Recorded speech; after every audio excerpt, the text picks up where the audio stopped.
Salut, je m'appelle Florence Léa-Séry, je suis experte de la lutte au gaspillage alimentaire et de la réduction des déchets. Et dernièrement, j'ai eu la chance de m'entretenir avec Ricardo sur mon sujet préféré, la cuisine zéro gaspille. Ricardo avait plein de trucs pour consommer les herbes et éviter de les gaspiller et j'ai pas pu me retenir de vous présenter l'intégrale de notre conversation. Chic, chic, chic frigo! Comment cuisines-tu les herbes flétries? Je te dirais que la meilleure façon l'été, en tout cas, c'est probablement d'en faire des sauces vierges. Un peu d'huile d'olive, hacher tes huiles ou carrément tes herbes ou carrément mettre de l'huile dans un mélangeur ou un mélangeur sur pied. Donc, jus de citron ou jus de lime. Tu peux mettre un peu de sauce de piment. Tu pourrais mettre de la coriandre moulue ou fraîche. Puis là, toutes les herbes que tu veux, n'importe lesquelles. Puis ça va faire une sauce assez épaisse. Si on la passe dans le mélangeur, elle est émulsionnée, là, elle devient plus pâle. Si c'est juste haché finement, ça, tu te grilles un morceau de volaille, un morceau de poisson, tu mets ça sur le dessus, c'est vraiment, vraiment bon. Vraiment, tout à fait. Fait que c'est comme la première étape avant d'en faire un pesto, si je comprends bien. Donc, au lieu de rajouter du pois, du fromage, c'est... Oui, vraiment, là, c'est nature. C'est que tes herbes, de l'huile, du sel, du poivre. Tu pourrais te mettre du piment, tu peux mettre ce que tu veux, mais juste ça, juste les herbes, sel, poivre, huile, un peu de jus de citron ou un peu de jus de lime, et puis tu as déjà quelque chose là, qui est super à napper ou à faire. Mais l'autre étape pour passer des herbes, mais tu vois, le pesto, je fais plus ça l'automne. J'en fais moins, ou l'automne ou dans le milieu de l'été, là. Quand le basilic devient super beau, puis tu ne veux pas le perdre, puis tu vas monter en graines, là, je trouve ça le fun. Puis je suis un fan de pesto, mais de tout sauf le basilic. J'en ai trop mangé.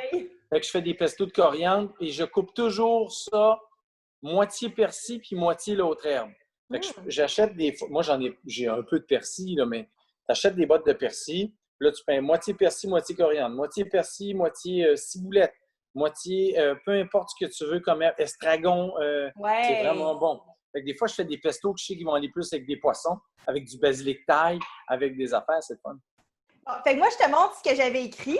J'avais écrit d'abord apprendre à mieux conserver les herbes parce que les gens en achètent vraiment beaucoup puis ils en gaspillent tellement. Attends, laisse ça, je veux te montrer quelque chose. OK. Regarde, moi j'ai un bac sur le comptoir en permanence. OK?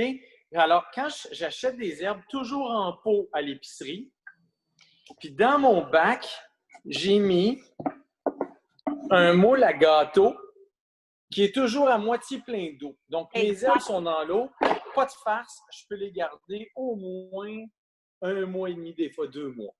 Bien, écoute, je fais ça, moi, depuis très peu, puis je vois la différence. Il y a beaucoup d'herbes que je favorise à acheter en pot. Regarde, j'ai fait la même chose que toi, pas plus tard qu'hier. J'ai pris un plat que j'avais ramené de Tunisie, que je ne me servais pas. Je me suis dit, non, mais il va être parfait parce que là, je commence à les accumuler. Parce que je l'ai testé.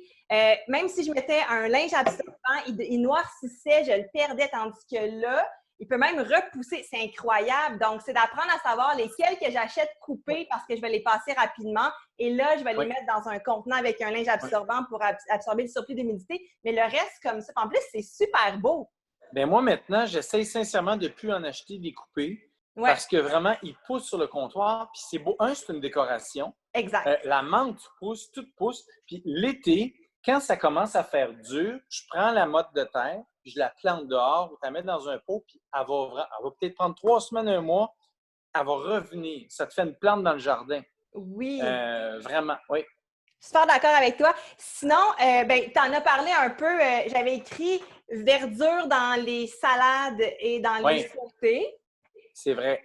Puis finalement, des herbes salées maison.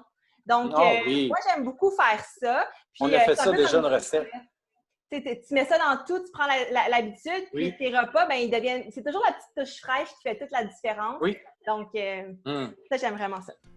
J'espère que ces trucs vous auront aidé à réduire votre gaspillage alimentaire, mais surtout à éviter de gaspiller les herbes. Si vous avez plus de questions, je vous invite à consulter mon blog chicfrigosansfric.com. J'ai rédigé plusieurs articles sur le sujet, dont un qui s'intitule « Questions-réponses sur les herbes ». Je vous invite également à suivre ma page Facebook, Instagram et finalement à suivre mon blog et à vous abonner à ma chaîne YouTube. Au plaisir! Chic, chic, chic frigo!